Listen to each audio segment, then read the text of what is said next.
This is a longer summary of the 40 Rules of Love by Elif Shafak.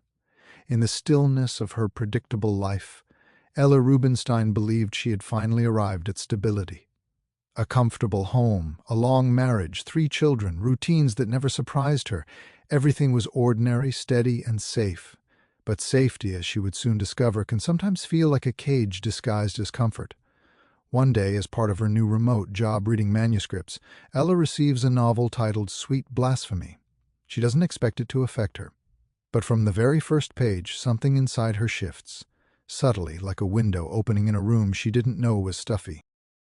The manuscript transports her to the 13th century, into the life of Rumi, long before he became the world-famous poet of love. Back then he was a respected scholar, a family man, admired and established, but spiritually something in him was asleep. And then came Shams of Tabriz, the wandering dervish whose soul had never bowed to convention. He was a seeker of truth, raw, unfiltered, and fearless. Shams lived by a set of principles he called the 40 Rules of Love, spiritual insights about the nature of the divine, the ego, the heart, and the purpose of existence. Elif Shafak writes through Shams's voice, "The path to the truth is a labor of the heart, not of the head." Shams lives by this idea, and when he meets Rumi, everything changes. Their meeting wasn't gentle. It was a collision between knowledge and wisdom, between intellect and spirit. Shams challenged Rumi in ways no one ever dared. He questioned traditions, exposed hidden ego, and shattered illusions. Elif Shafak writes through Shams's voice, "If you want to change the way others treat you, you must first change the way you treat yourself." And through this rule, Rumi begins seeing his own limitations. The admiration of society, the pride of scholarship, the comfort of being right, all these layers start falling away. Their companionship becomes intense, magnetic, and deeply transformative. Some people described it as friendship, others as spiritual brotherhood, but what it truly was awakening. Rumi learns to listen not only with his ears, but with his soul. As Ella reads each chapter of the manuscript, she begins to feel that these rules are not meant only for Rumi. They speak directly to her. Elif Shafak writes through Shams's voice, "Wherever you stand, be the soul of that place." Ella has never thought of her life this way. She has been surviving, not glowing, serving, not living. She begins noticing the emptiness she never had the courage to name. Her marriage feels distant. Her spirit feels small. Her dreams feel forgotten. But the manuscript gives her courage. Every rule becomes a mirror. Shams teaches Rumi that love is a path, not a feeling, a force that pushes you to confront your fears, shed your ego, and stand naked before truth. Elif Shafak writes through Shams's voice, "The real dirt is the one inside.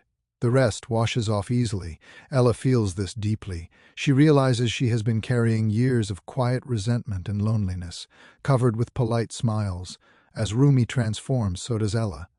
In the manuscript, Rumi starts breaking free from the scholar he used to be. He stops caring about reputation. He stops chasing acceptance. He stops measuring himself through the eyes of others.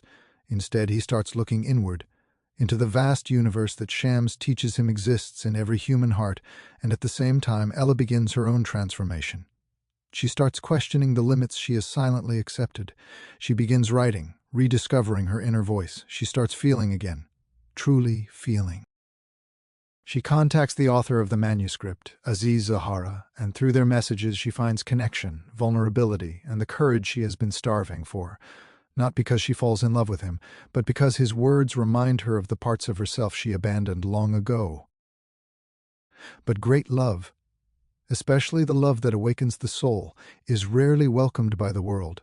In the 13th century storyline, Rumi and Shams face harsh criticism. People accuse Shams of corrupting Rumi. They resent how deeply Rumi changes. Some plot against Shams, unable to tolerate the transformation he symbolizes. Shams knows the cost of awakening others. Elif Shafak writes through Shams's voice, "A life without love is of no account." Don't ask yourself what kind of love you should seek. Real love will find you, and yet the world around them grows darker. Envy and misunderstanding build up until Shams mysteriously disappears. His death, hinted, never fully confirmed, becomes the wound that opens Rumi entirely. From that pain, Rumi becomes the poet we know today. His grief becomes music, his longing becomes poetry, his heartbreak becomes divine love, and from this transformation the whirling dervishes, the Mevlevi order, are born. Parallel to Rumi's rebirth, Ella makes a brave decision. She chooses authenticity over convenience, truth over silence, love, in its spiritual liberating form, over fear. She realizes that the purpose of love is not to comfort us, but to expand us, to break the walls we didn't know we built, to connect us with the divine through the other.